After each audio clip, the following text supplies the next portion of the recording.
Olá para todos, eu sou Guts Tanari e vocês estão em mais um Café com Aspas.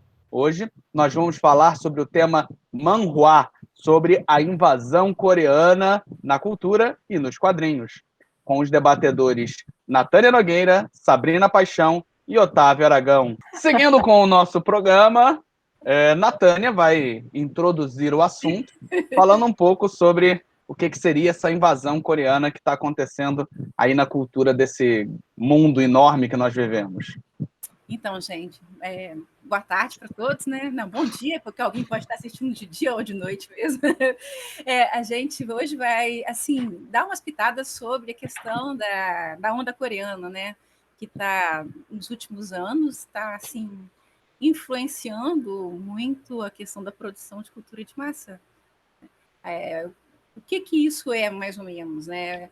Tem um nome que os chineses deram, que é Hallyu. Não sei se eu estou falando direito, porque desculpa se minha pronúncia não for muito certa, né? Em chinês, coreano, inglês, minha pronúncia não é muito boa, não. Então, a Coreia começou a exportar produtos culturais, primeiro para o leste asiático, né, durante o período aí dos anos 90. A China foi um dos países que importou essa cultura, esses produtos culturais.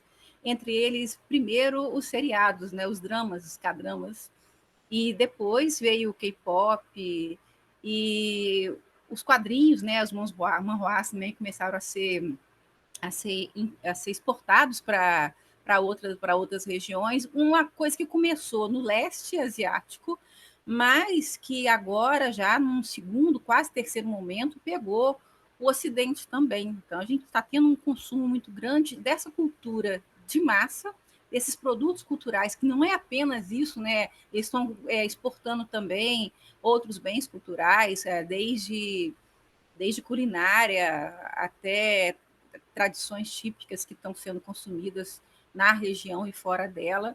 E isso tornou, hoje em dia, uma coisa que tem chamado a atenção de muita gente, né? A Coreia, ela tá entrando no mundo, tá dominando o mundo, vamos dizer assim, através do soft power, através da cultura.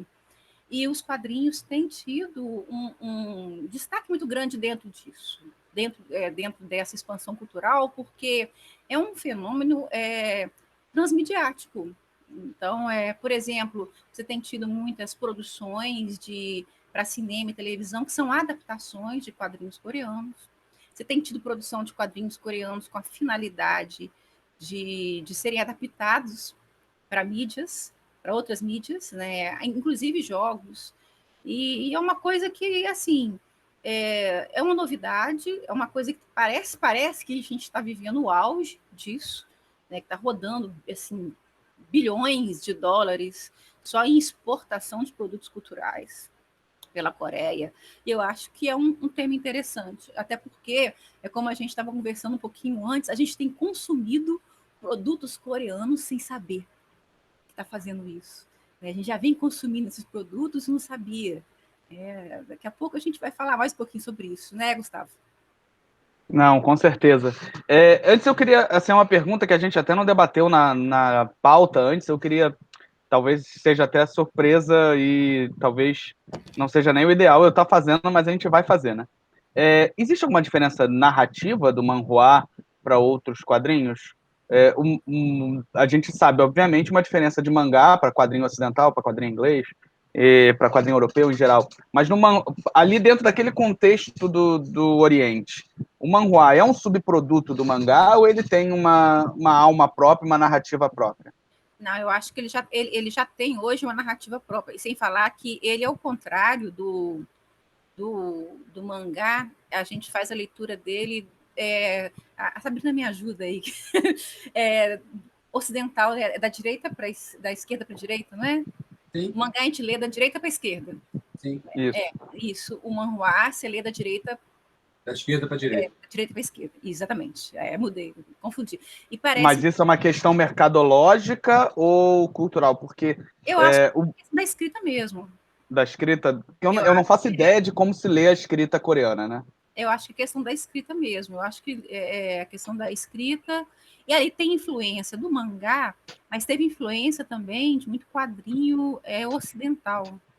por causa da questão também, que eu acho que durante os anos 80, 90, houve uma invasão muito grande de cultura ocidental naquela região. Daí que vai surgir o K-pop. K-pop é influenciado pela cultura ocidental. Eles vão pegar ritmos ocidentais e vão criar um estilo próprio naquela região. Então teve uma influência um pouco de tudo. Mas eu acho que hoje eles criaram um formato que é só deles, que é o Webtoon. O Webtoon foi criado por eles. Eles criaram um formato de manhwa, né, que é o quadrinho eletrônico deles, eu acho que é a galinha dos ovos de ouro da produção de quadrinhos, da indústria de quadrinhos. Eles fazem muito sucesso com a produção de quadrinhos para smartphone, para o formato smartphone, que são verticais, e depois também podem ser adaptados para formato impresso e que ainda são adaptados para game, para filmes, para seriados de TV.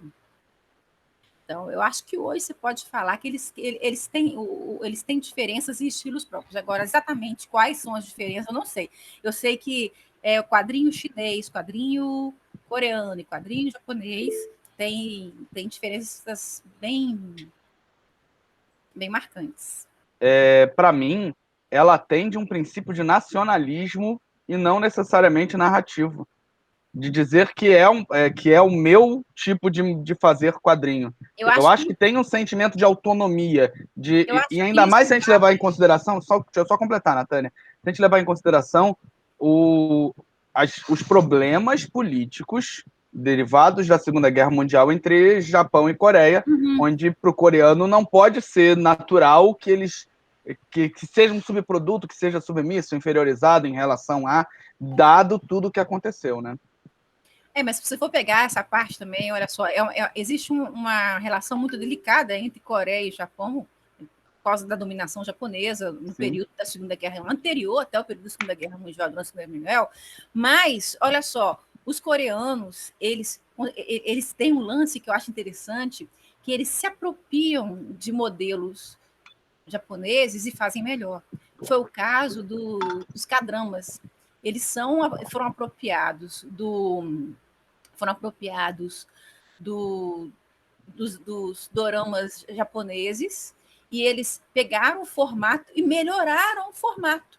Então, eles fazem muito melhor e exportam isso aos montes do que os japoneses e acabaram influenciando por conta de como eles aperfeiçoaram a produção para televisão os países vizinhos.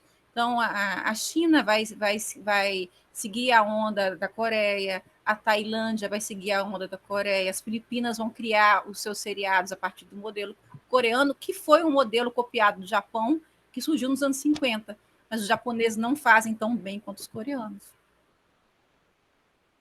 Eu acho que essa questão da apropriação acaba passando em cima da questão política mesmo. Se você pode pegar um modelo, fazer ele ficar melhor e se aproveitar disso, ainda mais um país que tem uma mentalidade atualmente extremamente capitalista. Beleza. E o Otávio, durante o nosso debate de pauta, ele fez um questionamento que eu queria botar ele no bate-papo já jogando isso. Qual o intuito? Por que a Coreia faz esse tipo de processo e por que a gente está vendo isso tão... Eu acho que o mundo tomou consciência disso, em parte, não com o Gangnam Style, nem com... O mundo tomou consciência disso com Parasita ganhando o Oscar. Não, mas que é algo que já vem há algum tempo, né? Ganhando tudo, Oscar, né? Não. Levando para casa. Isso. Né? Pegou tudo e levou para casa. Quebrou tudo ali, né? Ninguém esperava aquilo. Uma coisa assim... Tempos estranhos, né? Filme estrangeiro, levar tudo. Melhor filme estrangeiro e melhor filme. Melhor diretor, não foi? Levou também. Melhor diretor. Cara, isso nunca aconteceu, né? Pelo que histórico do Oscar, nunca aconteceu. Então, tem alguma coisa acontecendo realmente, né? Existe uma mudança. Porque eles se beneficiaram muito do modelo anti-Trump, né? Do discurso anti-Trump. Tipo, é um baita filme, é um filme estrangeiro, o Trump é xenófobo, vamos aproveitar esse momento para dar uma porrada no Trump, dizer, olha como os nossos coleguinhas estrangeiros fazem coisas legais. Mas tem um outro lado nisso também. né, que de repente, evidenciou que a cultura coreana está entrando como um ariete dentro da cultura norte-americana, como nem os japoneses conseguiram, de um jeito, assim, avassalador, né? E nunca aconteceu.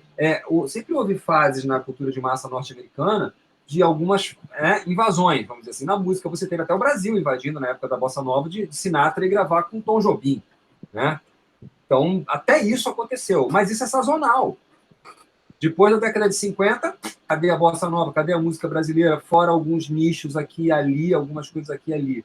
Quer dizer, no caso da música, antes você teve a Carmen Miranda, aí você tem na década de 50 a explosão da Bossa Nova, e depois... Anitta. Cadê? Né? É uma curiosidade. Isso acontece em vários níveis, até na arquitetura. Né? No final da Segunda Guerra, o pessoal da Bauhaus, todos se mudou para os Estados Unidos. Né? E a Bauhaus virou que era uma linguagem pensada para se adequar a cada país, de repente virou uma proliferação de um estilo quase que único, não diria único, mas um estilo engessado. Por quê? Porque chegou nos Estados Unidos, os caras dizem, não, essa história aí de adequar para a minha geografia, não, eu quero aquilo que vocês faziam na Alemanha. Pô, mas isso aqui é Estados Unidos. Mas não interessa, eu quero aquilo que é legal. Então é uma diluição do negócio, né? Então, o que está acontecendo? Será que isso... eu olho para essa invasão coreana na cultura pop, em vários níveis, como não é um ataque, mas assim, é uma ação coordenada, sabe? Me parece uma ação coordenada, sem querer ser paranoico, mas já assim. Eu concordo com o Otávio em parte. É assim, pelo que eu já li, já vi sobre isso, a princípio, lá nos anos 90, foi uma coisa que aconteceu. Foi uma coisa que aconteceu, mas aí deu aquele estalo. Vamos dizer assim, que alguns grupos dirigentes, produtores, empresários, e o próprio governo sul-coreano, eles perceberam que eles poderiam tirar proveito disso. Então, quando começa a primeira onda coreana, ela é uma coisa, eu acho que espontânea, mas a segunda já foi calculada. A segunda já foi preparada. Tanto que você já começa a adotar modelos de profissionalização, tipo assim, o governo,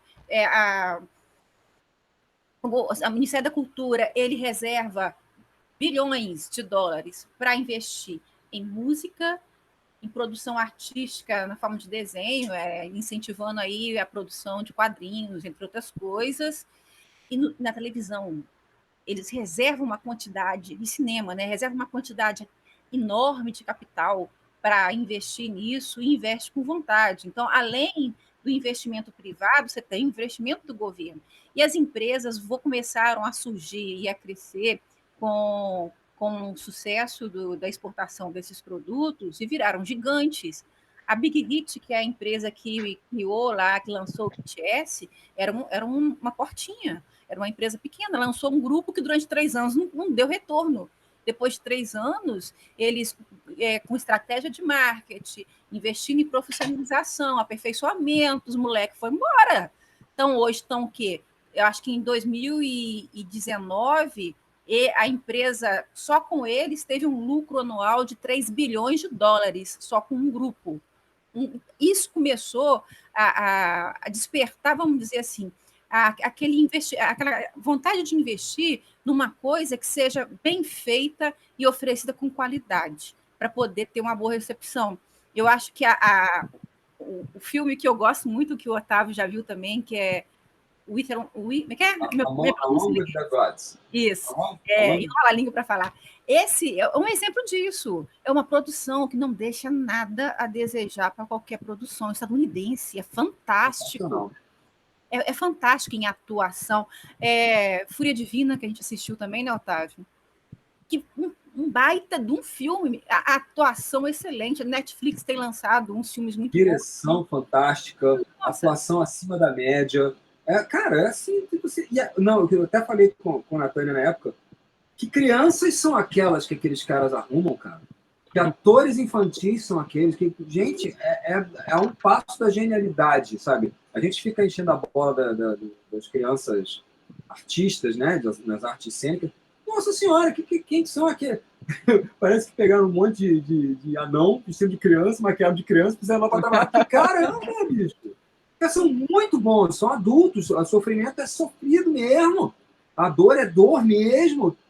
Caramba, como é que consegue? Eu acho que eu vou falar, o investimento na formação do material humano é o grande segredo deles. Eles tiram o sangue daquele pessoal. Deve ser. Mas vai sair coisa boa. A última produção que o Netflix lançou é de filme coreano, que o título em português é horrível, é Nova Ordem Espacial. A menina, a criança que trabalha no filme, a criança é fantástica. Tem adulto que não interpreta tão bem quanto aquela criança. Então, eu acho que esse investimento na qualidade, tanto dos atores, você não coloca qualquer Zé Ruela para trabalhar, tanto dos atores, a competição é muito grande também, quanto na questão da música, aqueles ídolos lá, são 10 horas de treino, de trabalho por dia, que esse moleque não deve ter nem 10 dias de férias por ano. Então, né? Certo ponto, é aquela cultura rígida coreana, oriental em geral, né, nesse ponto, aplicada ao universo de cultura pop. Agora, Natânia, deixa eu colocar a Sabrina também um pouco na história para ela poder participar. A gente tinha, até para a gente poder caminhar um pouco com a pauta, a gente, antes de falar um pouco mais de indústria, a gente tinha falado dessa brincadeira de coreano e a gente não lembra. E aí a Sabrina tinha falado que ela é da velha guarda, muito antes de Parasita. Fala um pouco pra gente disso, Sabrina. Eu da velha guarda é dose, né? Não, que eu sou mais velho que você, então não posso ser culpado pelo termo. Não, mas é que eu estava falando sobre isso, né? Quando a gente falou sobre essa pauta, quando a gente falou de quadrinhos, né, e tal, que a gente às vezes vê coreano sem saber que é coreano, né? E que agora parece que o mundo descobriu a Coreia exatamente porque a Netflix está apostando muito forte e o algoritmo também é muito forte. Então você vê uma série coreana e agora você abre a Netflix e só aparece Coreia na sua frente. E parece que né, agora na pandemia tá todo mundo em casa e parece que só existe Coreia, né? E não é bem assim, né? A gente já tá tendo essa onda coreana chegando aí, pelo menos pra gente desde os anos 90. Verdade. E aí eu estava contando sobre isso, que eu não li quadrinhos coreanos, né? Conhecia os manhwas, porque eu venho da cultura do mangá, mas não li efetivamente manhwas, né? Não li ainda. E estava falando, né, aqui antes da gente começar a gravar, que antes de Parasita e tal, eu já tinha meu contato pelo cinema era com Old Boy e com a trilogia da Vingança, né? Deixa eu pegar o nome dele aqui, do Park Chan-wook, que eu acho fantástico. Quem não viu, né, vá ver, porque vai ajudar, até como o Otávio falou, vai sedimentar aí muitas imagens que a gente vê em produções contemporâneas que estão ali em Old Boy. E que a gente acha genial, né? A gente olha assim, nossa, que revolucionário. Aí você vai lá no Old Boy, pô, sério? Já estava ali, muito bem feito, diga-se de passagem. Melhor, né? Melhor, mais convincente. E com muitas dicas do que a gente poderia estar fazendo no país hoje, porque a trilogia da Vingança Eu quero chegar nesse ponto. Eu quero chegar no ponto do calcanhar. Quem viu Mr. Vingança sabe do que eu estou falando. Faquinha no calcanhar. Então, e Train to Busan, que agora é de 2016, se eu não me engano, 2000 e tal. Mas a Old Boy já estava ali antes.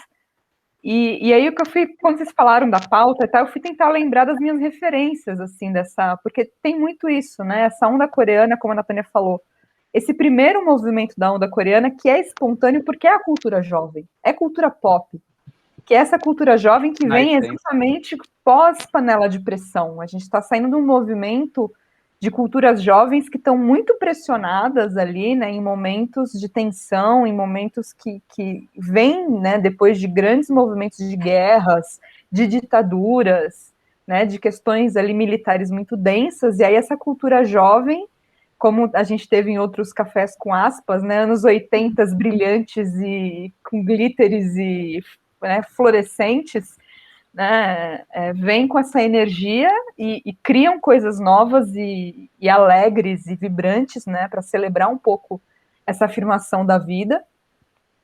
e explode. E, de repente, o próprio governo vê nisso uma forma de se vender para o mundo também, né? De se pôr para o mundo.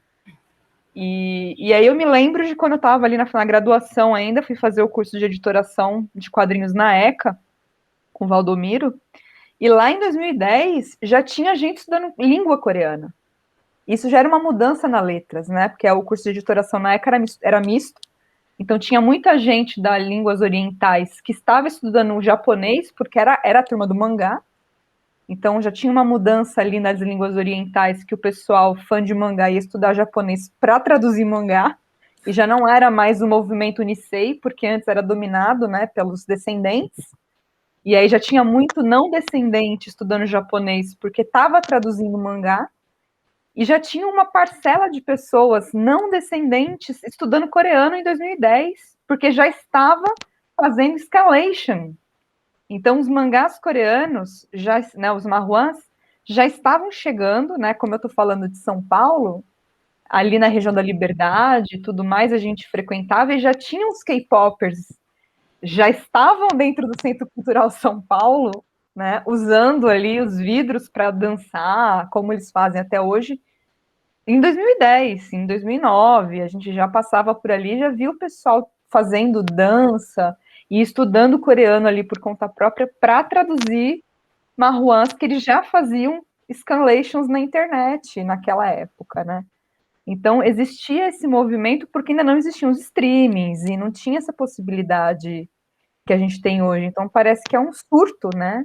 Mas é um movimento que estava se sedimentando, assim. Então, eu acho isso muito interessante ver e ver como as editoras estão reagindo, né? Eu acho que agora a gente talvez tenha mais quadrinhos chegando, porque esse movimento, como o movimento do mangá, né, precisou da TV chegar primeiro para as editoras abraçarem os mangás e os mangás chegarem no Brasil, né? Teve que vir Saint Seiya, Cavaleiros do Zodíaco, teve que vir Sailor Moon, teve que vir Sakura Card Captors na TV para depois virem os mangás.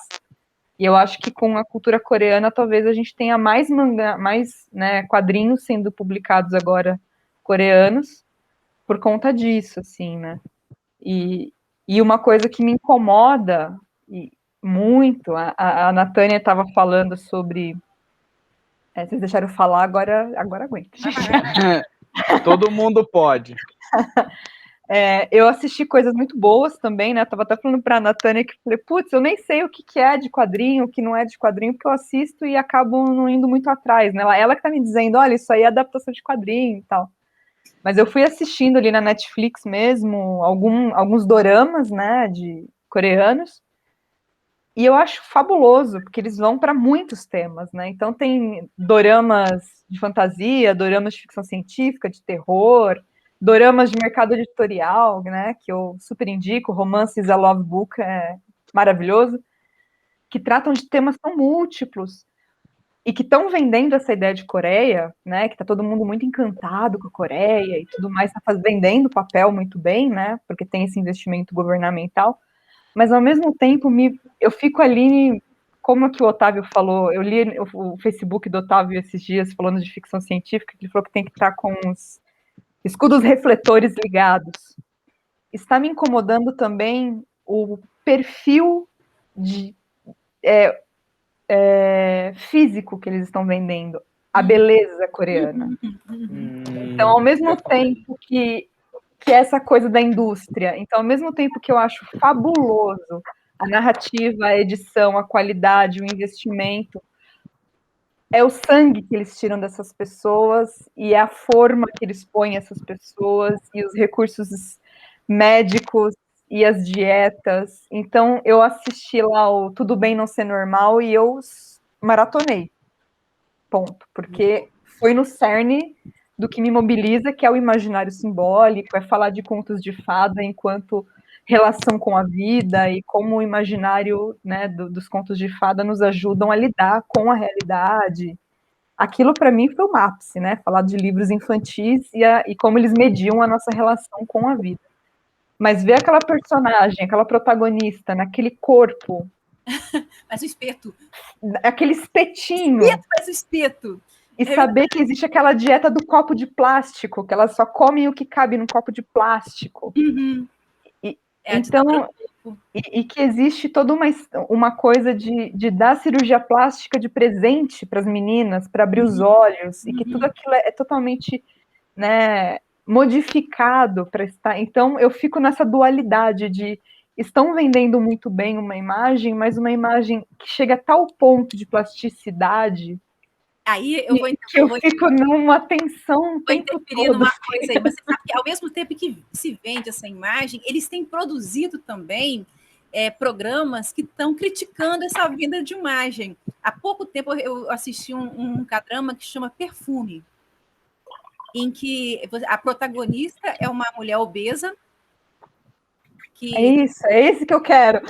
Eu quero discutir isso. É uma isso. mulher obesa, resumir, é uma mulher obesa, né, que quer se matar porque a vida dela é um inferno, justamente por causa da aparência dela. Porque lá eles adoram se matar. Eles têm motivo, né? Porque toda essa pressão em cima desses jovens. Suicídio é considerado, só jovem não, é considerado problema de saúde pública, é reconhecido como problema de saúde pública. E ela, o que acontece? Ela ganha um perfume que faz ela voltar a ter a mesma aparência que ela tinha com 20 anos de idade, quando ela queria ser modelo.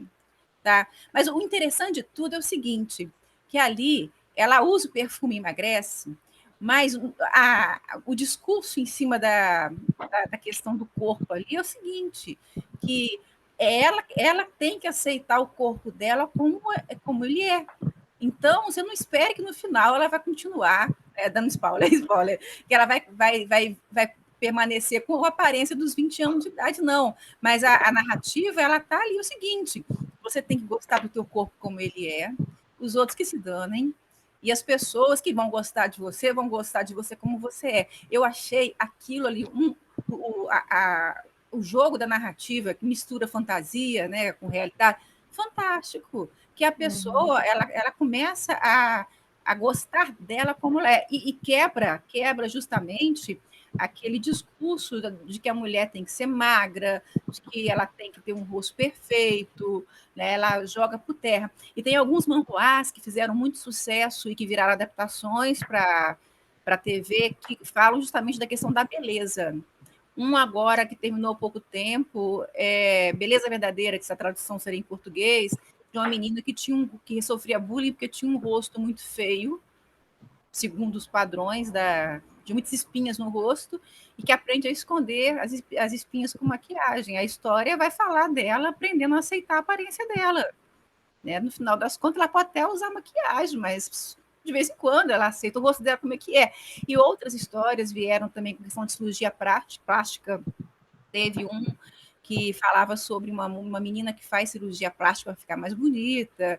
Então, eles, ao mesmo tempo em que eles pegam isso, lançam aquele ideal de beleza, também vem um questionamento em cima disso. E justamente essas produções em quadrinhos e séries que fazem questionamento sobre os padrões impostos pela sociedade de beleza, que questiona a questão também da disparidade entre ricos e pobres, da questão da corrupção. Porque é a questão do parasita, que é isso que a gente está falando, né? O parasita que leva tudo isso, mas que está botando aquilo, né? Exatamente. Que Coreia é essa, né? Mas até certo ponto, os produtos americanos também não fazem esse... Desculpa te interromper, Natânia. Pode interromper. Mas até certo ponto, os produtos culturais americanos também não fazem esse tipo de processo, onde eles cultuam uma beleza, ao mesmo tempo que vão fazer uma produção ou outra. O que isso tem de tão diferente? Você me citou o professor aloprado coreano com uma moça, em vez de ser um professor. Fala, Otávio. Gente, se a gente for recordar, 1980, em Admirável Mundo Novo, você tinha uma conformidade com o sistema, mas o sistema também bancava aqueles que não se conformavam com o sistema. Ah? Havia espaço dentro daquela distopia para quem combatia a distopia, porque os donos do poder concluíram, obviamente, que havia necessidade de guardar os descontentes em algum lugar. Você precisa dos descontentes em algum lugar para validar o seu sistema. É apenas mais uma ferramenta. Isso. Lembra de Matrix, o primeiro? Que eles diziam, eu pensei exatamente isso. A gente tentou um sonho de um mundo perfeito, mas vocês não conseguiam aceitar. Então a gente teve que bolar um sonho de mundo perfeito e imperfeito. para que vocês comprassem. Saca? É exatamente a mesma coisa. Você diz assim, olha, isso aqui não é tão bom, não sei o quê, mas isso não é o discurso vigente. Isso é para você dizer assim, olha, tem gente que é descontente, olha como eles são democráticos. Uhum. Sabe quem fazia isso muito bem? A ditadura brasileira na década de 60 e 70. Faziam isso muito bem. Cláudio Rocha lançou filmes que questionavam o governo durante a década de 60 e 70. Que é a válvula de escape, né? Você vai na válvula de escape. Isso nada mais é do que o sistema básico do imperialismo. O que os romanos faziam com os povos conquistados? Exatamente a mesma coisa. Que a religião pode ter a sua aí, contanto que você pague imposto. Agora não enche meu saco, não. A César o que é de César. César É isso aí. Verdade. Agora que isso dá um bom material para estudo dar. Gente, a gente acaba bebendo nisso, dá um É material. ideologia. É a cartilha do imperialismo. Uhum. É o domínio. Vocês falam em soft power? Isso é soft power. Sabe? É poder. E eles chegaram, e é isso, estamos aqui discutindo isso porque é isso, eles chegaram com uma força e com uma estrutura muito azeitada, que é isso, eles conseguiram chegar e nessa pandemia, dentro de de um streaming que alcança e que chega com essa qualidade muito superior ao mercado estadunidense, aos mercados, até o mercado japonês que a gente tinha ali por tanto tempo como o mercado, né, hegemônico e tal. O próprio Sweet Home, a gente assistiu agora, e eu olhava para aquilo e falava, gente, é assim que um anime, que um mangá deveria ser adaptado para uma live action. Era assim que Evangelho devia ser feito para live action. É assim que qualquer mangá que se preze de zumbi devia ser...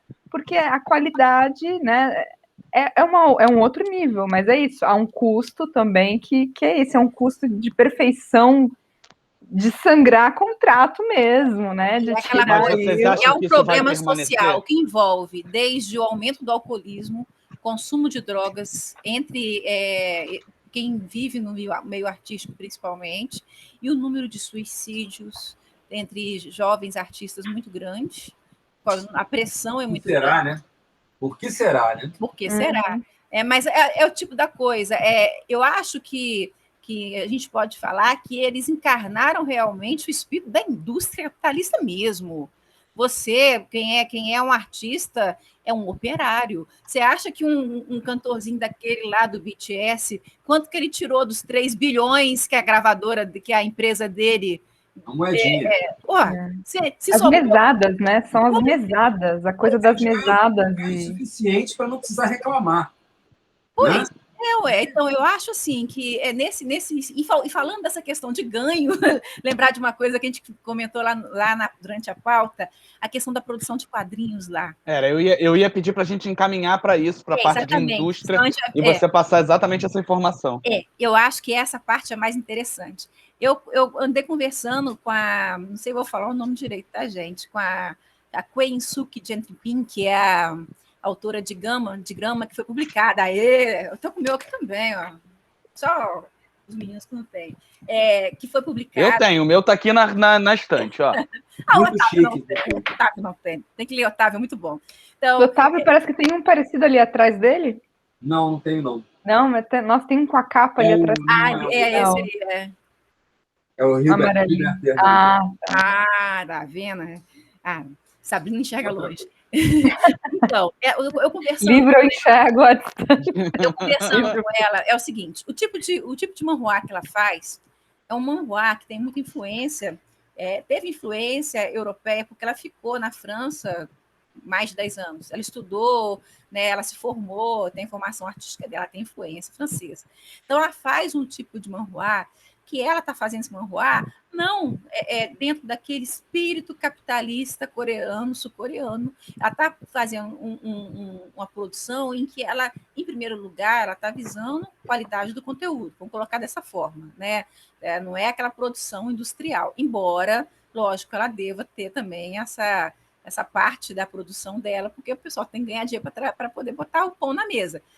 Mas ela fala que, de forma geral, a pessoa que ingressa nessa indústria dos quadrinhos, ela geralmente começa publicando como Webtoon, no Webtoon, né? Formato Webtoon, tem as plataformas que você tem visualização, você paga uma quantia por mês, você tem acesso a títulos que são postados semanalmente, pequenos capítulos que você vai consumindo, né? Como é que chama? É um streaming de quadrinho, isso, no Tem fundo. um termo para isso. Teve o Social Comics, Snake né? Culture, Snake Culture, aquela cultura que você pode pegar lá no metrô, você lê rapidinho o capítulo da semana em 5 minutinhos, no outro dia vai sair, ou na outra semana vai sair outro capítulo. Bom, isso rende uma quantidade de dinheiro muito grande, um custo muito baixo, que as plataformas vão ter um custo, um gerenciamento, um custo pequeno. E o autor ele vai sendo cotado, se eu não me engano, de acordo com as visualizações que o produto dele recebe. Então, se você tiver uma boa recepção, um bom público, você vai encontrar lá um Itaú Classe lá com 20 milhões de visualizações. Imagina um quadrinho com 20 milhões de leitores.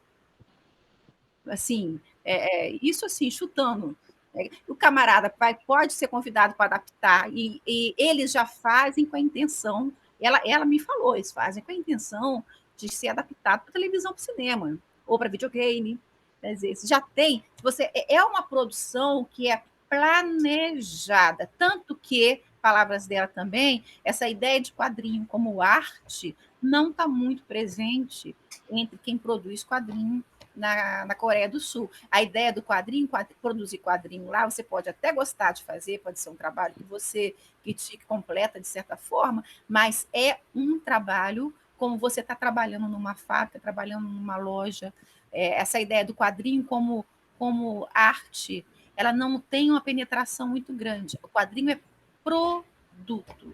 Não que ele não seja, né? Mas a gente tem, eu acho que não sei se o Otávio e a Sabrina pode me corrigir. Pá, isso é um som aqui. A gente, quando estuda quadrinho, a gente estuda como mídia, como forma de narrativa, como arte.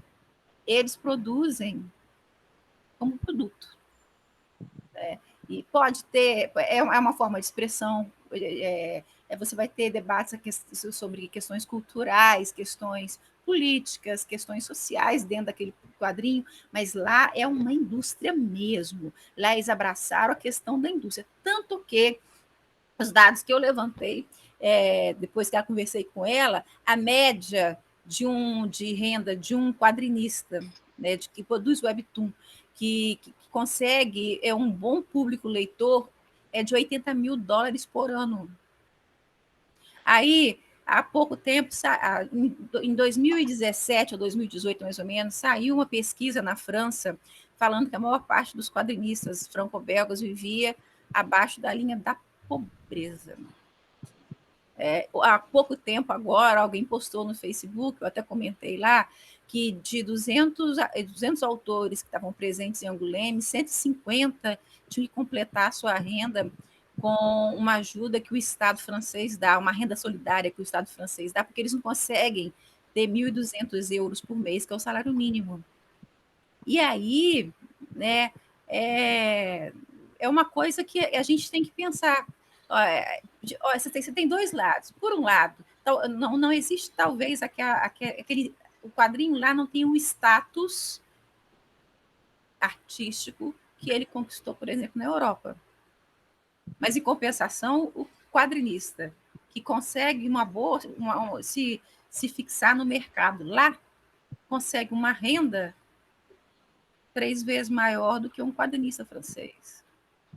Mas o quadrinista francês produz um baita de um material maravilhoso, enquanto que o coreano não tem um talento artístico tão grande assim, mas lá ele está inserido numa indústria que capitalizou o produto dele de uma forma que na França não aconteceu.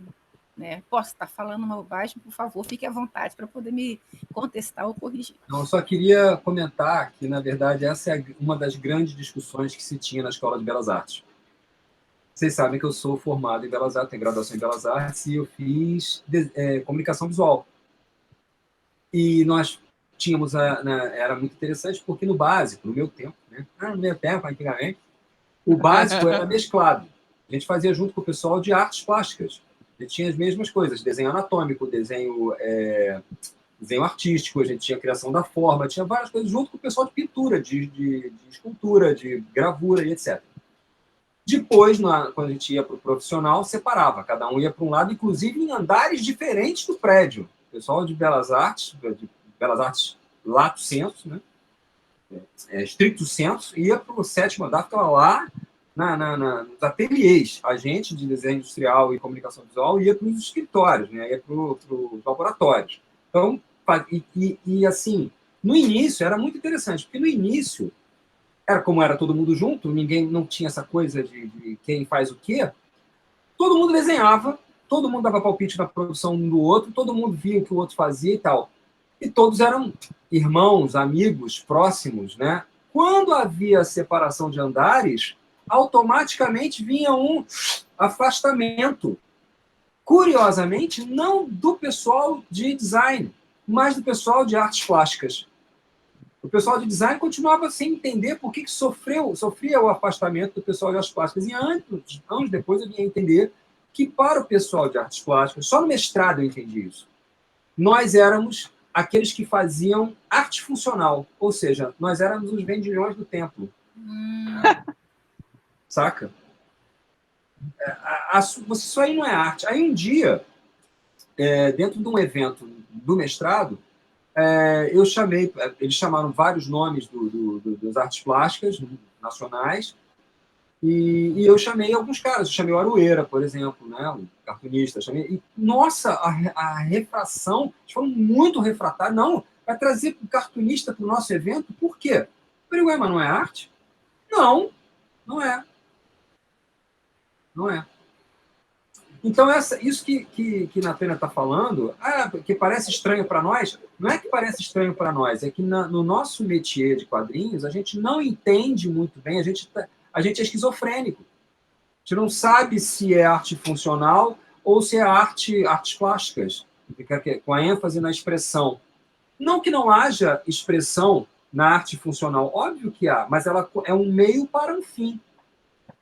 Na comunicação visual, a expressão ela está ligada com Gestalt, ela está ligada com a passagem da mensagem, ela é uma ferramenta. Né? Não é meramente você chegar, eu estou numa vibe emocional, e aí vai assim. Não é assim. Existe o binômio forma e função, né? que é claro nesse discurso da Natânia, isso é claro para mim. Né? Os caras lidam com forma e função. Eles aprendem a fazer aquela forma e aplicam para aquela função específica. E isso dá tão certo em termos econômicos que nós tivemos, durante as décadas de 90 e 2000, uma invasão subreptícia do quadrinho coreano nos Estados Unidos através do Jim Lee. Né? Que fomentou, o Jim Lee dizia, eu tenho influência do John Byrne na hora de desenhar. Mas ele não dizia que ele era um claro representante do manhwa. O estilo dele de desenho é claramente manhwa. Né? E, inclusive no Brasil, desenhistas de quadrinhos para as majors lá fora recebiam uma ordem clara. Desenhem como Jim Lee. Então, o que é isso? Na verdade, o manhwa dominando o mundo, invadindo as majors, e através das majors influenciando todo mundo e fazendo com que o pessoal de outros países altere seu estilo para se adequar àquilo ali. Para poder trabalhar na major. Cara, isso é muito doido. E essa é a noção de arte funcional. A arte ela passa a ser funcional quando você se despe das suas características próprias, expressivas, e se adequa à necessidade do produto. Né? Então você aprende a desenhar igual de Lee, porque é aquilo que o mercado quer, é aquilo que se espera de você. Do produto da ferramenta, porque a leitura no smartphone também, a leitura naquela tela, a leitura para aquele espaço, para ler no trem, que também vai dizer onde, como, de que tamanho e quantos quadros e de que maneira, que é uma dessas coisas que os quadrinistas aqui estão batendo cabeça, porque eles querem fazer isso também para ter esse número de views e ficam nessa coisa de streaming de quadrinhos e vamos pôr no Tapas e vamos pôr não sei aonde e vamos vender por página. Aí fica essa dicotomia. Você está fazendo o quê? Você está fazendo belas artes ou está fazendo desenho industrial? E ninguém sabe dizer, porque, na verdade, todo mundo quer os dois.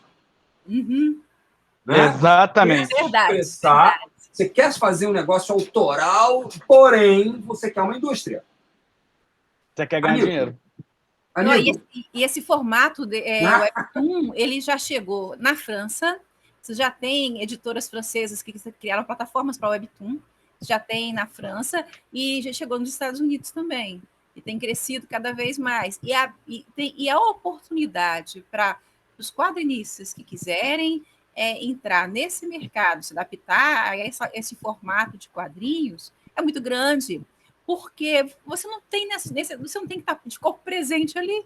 Você produz seu material e envia. Então, pode ser um brasileiro publicando manhwa, pode ser um norueguês publicando manhwa, ou publicando em formato webtoon. E eu acho que, assim, estou chutando, mas a tendência é isso crescer cada vez mais. Eu ia perguntar exatamente isso. Na perspectiva de vocês, o Otávio no início falou que os Estados Unidos passam por ondas de invasões de determinadas culturas. E se a gente colocar do início da década de 2010 para cá, a gente já está com 10 anos dessa ascensão, talvez consolidada ou talvez percebida com a vitória do Parasita. Mas se a gente for pegar no geral, são 30 anos de onda coreana. Sim. O que eu acho mas enfim, vocês acham que isso continue e vai ser algo contínuo ou que também vai ser como uma onda que bate e retrocede? Falem, meninas, porque eu tenho uma opinião muito contundente. Sabrina. A gente está falando de uma onda que vai bater e vai retroceder, ou a gente está falando de um tsunami que vai arrastar tudo? Difícil. Eu acho que eu acho que as redes sociais e esse momento que a gente está também de isolamento, onde as pessoas estão muito imersas nas telas, eu acho que ela amplificou essa potência. Mas eu acho que tem um momento que estabiliza como a cultura japonesa. Quem está dentro permanece, segue acompanhando e vai continuar indo a eventos, estudando e consumindo isso, porque é o que eu estou vendo acontecer com colegas que estão estudando língua, culinária, e vão para eventos e vão continuar. Mas aí eu acho que estabiliza e permanece. Assim, eu acho que a gente tá no pico da onda, que é inclusive esse momento de que eu acho que as pessoas a gente está no pico da onda ao ponto das pessoas, como o governo Trump, quererem bloquear a onda, porque entrou num momento político, inclusive. Uhum. Quando você tem K-popers, fãs de K-pop se articulando politicamente para esvaziamento de comício. Então, assim, é algo... lindo. Teve um evento então... o fã-clube lá, o fandom do BTS. Sim, teve isso. Desbancaram apoiadores do Trump na internet. Isso. Não, eles esvaziaram fisicamente o evento, né? Esvaziaram o evento, conseguiram. Então, eu acho que a gente está muito deslumbrado com o pico da onda, mas eu acho que é um pico que vai estar nesse boom e depois estabiliza, e quem está dentro vai permanecer e vai continuar consumindo como se consome cultura japonesa e vai na liberdade de comer seus bolinhos e comprar seus mangazinhos. E talvez venha novas coisas aí e tal, mas acho que é isso, assim, a gente está num momento de olhar, de estar dentro do movimento, né? A gente tá no rescaldo da onda, saca? Assim. Natânia. Fala. Dá a sua opinião, pô. Fala. Exato. Eu concordo com a Sabrina, mas eu tenho uma coisa a acrescentar. Eu não sei se vocês perceberam, mas eu notei, pelo menos durante a pandemia, a capacidade de adaptação que esse pessoal tem. Por quê? Porque eu vi uma entrevista no YouTube com o BTS, em que um dos meninos, que eu não pergunto o nome não, porque ele um magrelão lá, ele vira e fala o seguinte: quando chegou em março do ano passado, março para abril do ano passado, que eles viram todos os shows deles cancelados, que eles entraram em pânico e quase em depressão, porque eles pensaram, é o nosso fim, acabou para a gente. Como é que a gente vai... A gente vive de fazer show, a gente vive de estar presente, o público ali. Como é que a gente vai continuar? Então, ele disse que eles se reuniram com a equipe deles, vamos buscar solução para isso, tudo tem solução. E eles criaram a solução. Eles fizeram show virtual com pagantes, que bateu recorde. Eram quase 800 mil pessoas pagantes num show virtual. uma coisa que nunca aconteceu antes. Então, eles conseguiram, no momento em que eles acharam que eles iam acabar, que agora acabou, a gente não tem mais para onde ir, eles lideraram lideraram o ranking musical por mais de um mês, com uma música que eles lançaram em inglês. Então, assim, eu acho que esse pessoal tem uma capacidade muito grande de adaptação. Então, eu estou curiosa para saber como é que vai ser o futuro. Se eles vão continuar, se vai ter uma terceira onda, uma quarta onda, ou se isso vai morrer na praia. Mas essa capacidade de adaptação deles, isso me deixou surpresa. Tá? Me deixou surpresa. Porque o que o rapazinho falou lá em março não estava errado, não. Eles vivem de dar show. Como é que eles vão fazer agora? Eles se reinventaram.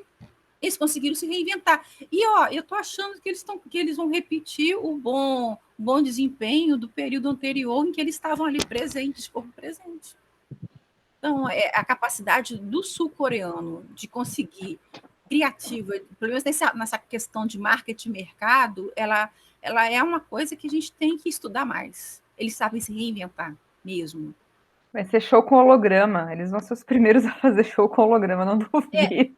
Menina, mas eu acho que a grande sacada é que eles colocaram monitores no show, e todos aqueles estavam logados, que pagaram para entrar, né, para assistir o show, eles, pelo menos durante um momento, apareciam no monitor, então era como se eles estivessem presentes lá, e o pessoal pagou. O pessoal pagou. É igual o futebol aqui no Brasil, que pagaram para colocar um painel de papelão no estádio, para aparecer lá também, é isso. Cada um se vira com o que pode. Antes do Otávio dar a opinião dele, que é contundente, eu quero ouvir, eu queria só fazer uma observação, baseado no que vocês dois falaram, que eu acho que talvez um momento cultural pós-pandemia seja muito diferente do pré-pandemia, por uma questão que forçou uma globalização cultural muito grande. A Netflix, no momento em que ela percebeu que ela não teria produções americanas, estadunidenses, para poder disponibilizar ao torto e direita, o que ela fez? Ela começou a comprar de vários lugares. E aí a gente teve o fenômeno Lupin no Brasil, vendendo, que é uma maravilha, uma série coreana. Perdão, uma série francesa. Vocês falaram de séries coreanas, a minha mãe, eu tento fazer ela ver Hayao Miyazaki, que é indicada a Oscar, e eu não consigo fazer ela parar para ver um anime. Mas ela viu várias webtoons, ela viu até série... Ela viu... Webtoon não, dorama. Ela chegou a ver um programa de reality show coreano. Então, ao mesmo tempo, já chegam informações de que o nosso Cidade Invisível, que está batendo recordes aqui, está vendendo muito na Europa. A gente teve o Dark alemão, né? Então, a gente talvez passe para um momento cultural onde haja, de fato, uma globalização um pouco maior. Porque antes, na verdade, eles tinham os Estados Unidos vendendo o produto cultural deles em massa para todos os países. Talvez seja mais até saudável, no sentido de ter uma rede maior de trocas, onde a gente tome contato com determinadas coisas, a gente tome contato com o Lupin, a gente tome contato... Ontem um ex-aluno meu me mandou uma mensagem pedindo para eu tentar baixar o PDF do Arsène Lupin, Ladrão de Casaca, para passar para ele. Olha, ele já está querendo beber da literatura original francesa. Eu acho que a gente pode ser que o pós-pandemia seja um momento de rede cultural muito, muito positivo. Otávio, sua opinião contundente para depois a gente encaminhar para o fim. Se acontecer isso que você está prevendo, e eu acho que há uma possibilidade disso sim, então a gente vai conseguir aquela utopia do Canclini, que ele fala no Consumidores Cidadãos, em que o ideal seria, quer dizer, o capitalismo ideal seria a distribuição absoluta de produtos de todo o mundo à sua disposição no botequim da sua esquina. Né? Ele fala isso em relação ao comércio tradicional. Mas se você fala, colocando isso dessa forma, você está exatamente repetindo o discurso do ideal do Canclini, do que seria um capitalismo positivo, em termos socializantes. Tá? Infelizmente, eu não acredito nisso. Eu ainda acho que o que está acontecendo... Vamos lá. Qual é o objetivo de toda religião? Toda e qualquer religião? Converter. dizer que ela é a única que presta. E todas as outras estão erradas. Uhum. Né? É exatamente a mesma coisa para qualquer império. Qualquer império quer o domínio total. E não vai abrir mão de nada para ninguém. Ninguém quer isso. Então, a sua pergunta inicial é, isso é uma onda ou isso é a calamidade? Eu tomara que seja uma onda, meu amigo. Tomara. Porque eu gosto da estrutura capitalista de consumo? Não gosto. Mas, pelo menos com ela, é o demônio que a gente conhece. Saca? É o demônio que a gente sabe como é que funciona. Então, cara, que passe e vire cultura de nicho. Como a Sabrina falou. Sabe, tomara, que virem tá, tudo bem, houve a grande inundação, o grande tsunami, mas agora está ali fixado, sobrevive, tá lá. Porque se não for isso, então ferrou. Se não for isso, então é domínio total mesmo, sabe? E eu acho que a intenção é domínio total mesmo. Eu estou aqui sendo paranoico, maluco, tal, mas assim, porque é o natural. Os Estados Unidos não querem domínio total? Nesse sentido? Querem. Né? Eles só não têm porque, porra, não conseguem. Mas vai que alguém consegue.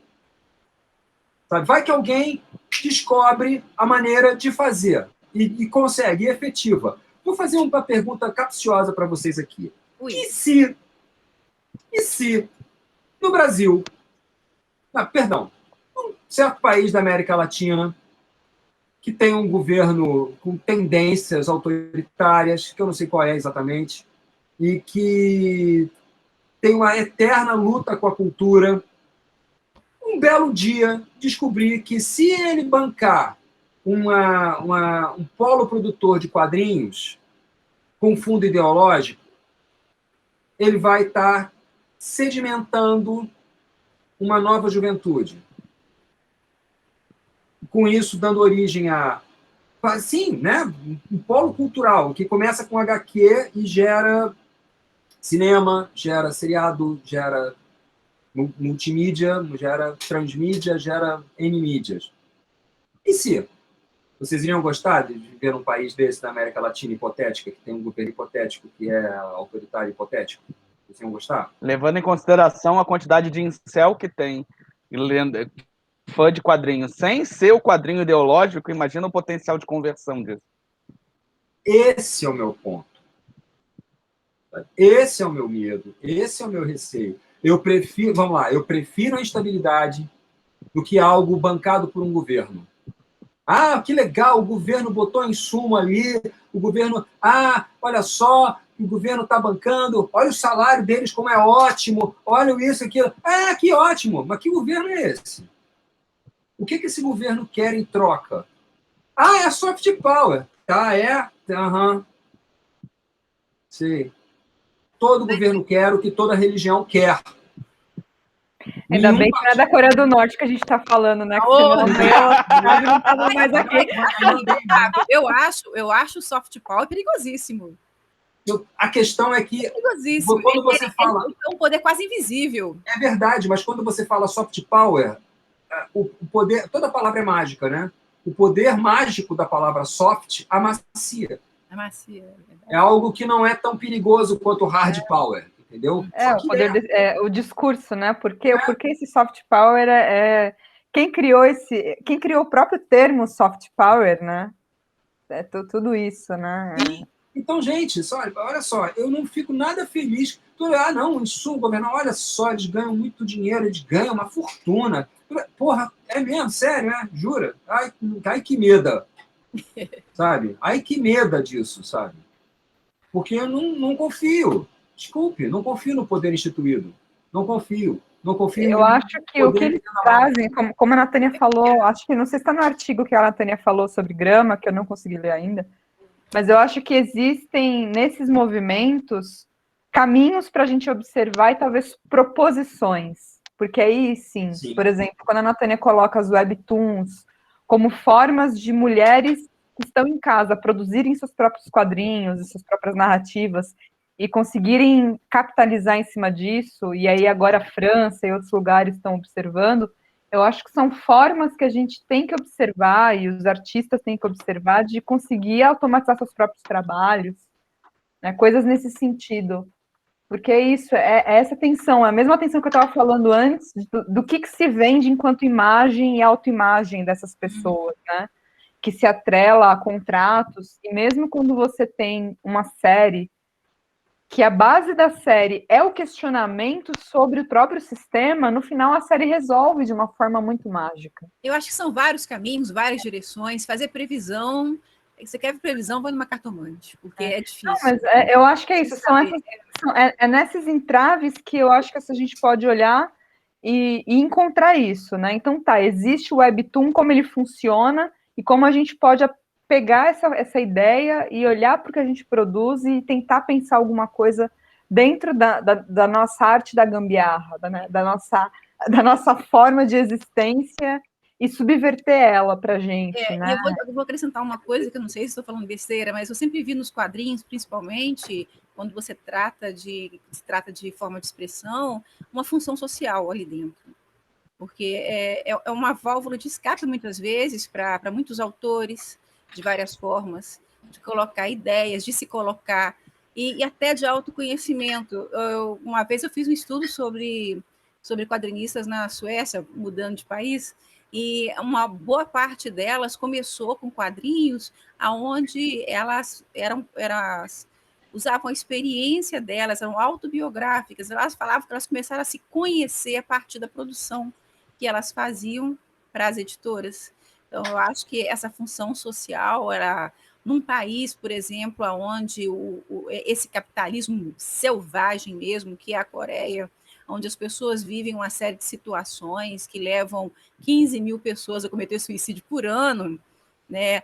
O quadrinho acaba se tornando uma forma também de botar isso para fora, de extravasar. Então, acho que ele vai ter uma função social muito interessante ali, que a gente tem que levar em consideração. Vamos ver o que vem para o Brasil agora, que eu acho que uma das coisas é isso, né? As editoras consolidadas de mangás e essas outras como Pipoca e Nanquim, Comic Zone, outras que estão se consolidando agora, olhando para essa, eu acho que a questão das ondas que causam esse furor popular, nesse sentido, ajuda para consolidar o desejo de trazer produções que a gente não teria acesso de outra maneira, né? Então, se não fosse isso, Grama, por exemplo, é um quadrinho que talvez não chegasse, né, dessa maneira. E aí a gente não conhece uma história dessa que urge ser contada, né? Enfim. Vai ter mais um dessa autora publicado esse ano, nesse mesmo estilo, nessa direção. Aliás, eu acho que a gente podia encerrar indicando o Grama, né? Aqui, ó, Sabrina, pega o seu. Vamos indicar. Acho que o Gustavo vai encerrar agora, você vai pedir indicações? A ideia era exatamente indicar, mas eu percebi que se a gente for fazer indicações, eu quero falar de Grama, a Natânia quer falar de Grama. Eu vou indicar porque eu também não conheço muitas coisas, eu não conheço muitas coisas.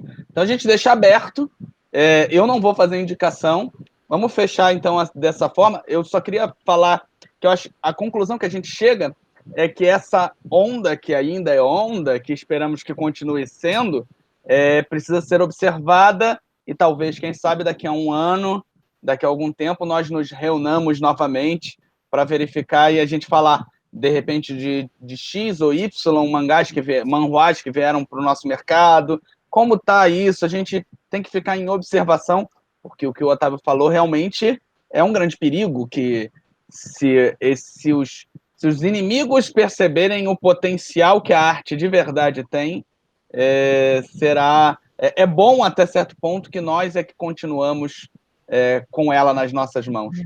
A gente vai daqui a um ano ver se o Otávio não permanece entre nós, se ele não foi raptado por algum espião coreano.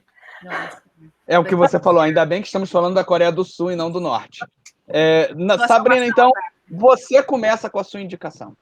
Eu vou indicar, então, a série Mystic Pop-Up Bar, que está lá na dona Netflix, que eu descobri que é uma adaptação de Webtoon.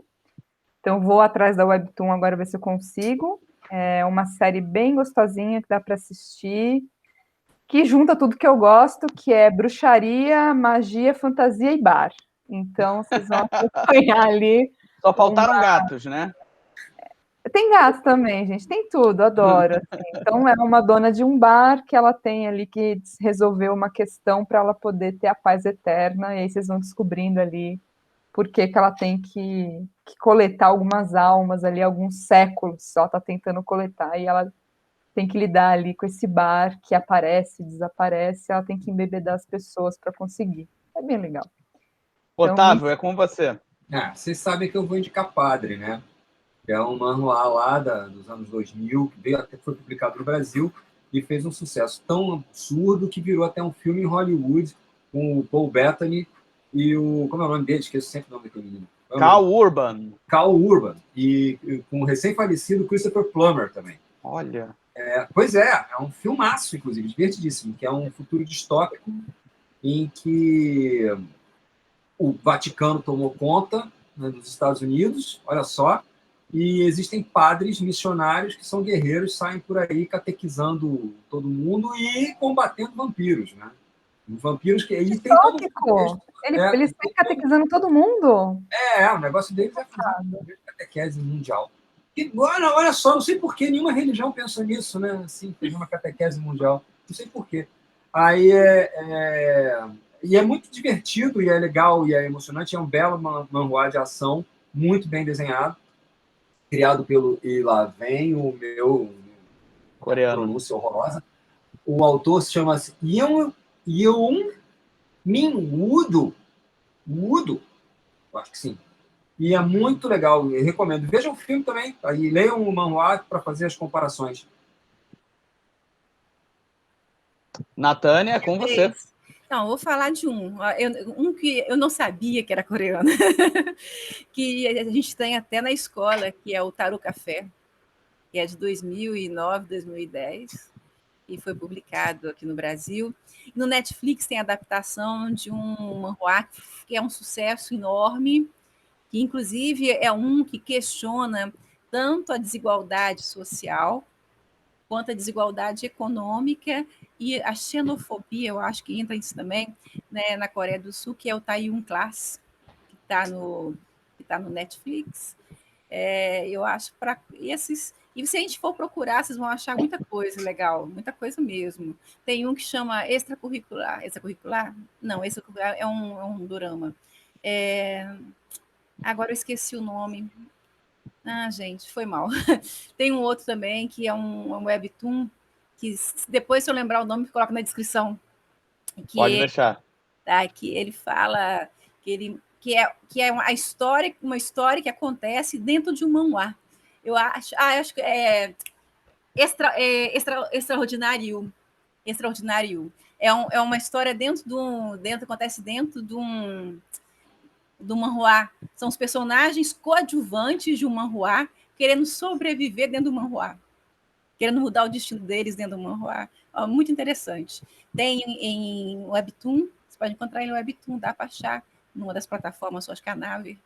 E tem o K-drama também, só não está no Netflix. Perfeito, então, né, temos as nossas indicações. Eu não tenho nenhuma para dar. A minha única indicação... Todas essas.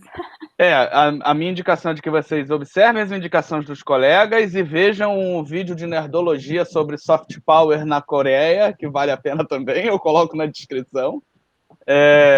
E chegamos ao fim de mais um Café com Aspas. Esperamos que vocês todos tenham gostado. Esse nosso debate que, longe de ser esgotado, provavelmente precisa ser revisitado em alguns momentos. Se você gostou, curta, compartilhe, assine o nosso canal, é muito importante. Precisamos de novos assinantes. E compartilhe esse vídeo com os colegas que gostem de manhwa, com as meninas que adoram BTS. Compartilha com todo mundo para que escutem esse aprofundamento teórico e desse debate com pessoas tão maravilhosas nesse momento. Obrigado, gente.